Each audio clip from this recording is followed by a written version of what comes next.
বন্ধুরা, তো দেখো আমার বর বাড়ি যাওয়ার আনন্দে চুলে কালার টালার করে ফেলেছে, ক্যান্টিন থেকে নিয়েও চলে এসছে গানিয়ারে, দেখেছো? আর আমি কিছু বললে তখন পয়সা নিয়ে বলে বাড়ি যাবে একদম চিকচাক হয়ে। একদম এদের ক্যান্টিনের জিনিস এত, এখানে এক পেটি, এখানে এই যে ম্যাগি, এখানে বিস্কুট, এর ভিতরে আছে অনেক কিছু। তো পরে দেখাবো বন্ধুরা, এতে সব ট্রেনের খাবার, আরও সেখানে আছে, দেখাচ্ছি।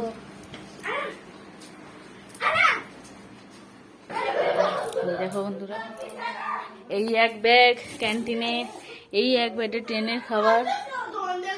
তো গুজগাছ শুরু, এই যে এগুলো সব গুছিয়ে পুচিয়ে রেখেছি, এগুলো সব নিয়ে যাব। এইগুলো হচ্ছে সব আমার মেয়েদের পুরনো জামা কাপড়, এক ব্যাগ।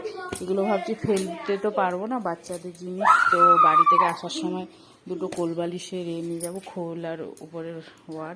তো এগুলো সব ঢুকে দুটো কোলবালিশটা আরামসে ইজিলি হয়ে যাবে। তো কোলবালিশ বানাবো, এগুলো সব নিয়ে যাব। এই আমার মেয়েদের চুল কেটে, বেটা তো চুলটা দেখে দিই কিরকম কেটে দিয়েছি। এই রে চুল কেটেছে ওর মেয়ে, দেখি বেটা মুখটা তোল, নিজে কেটে দিয়েছি বাড়িতে। এটাকে দেখো।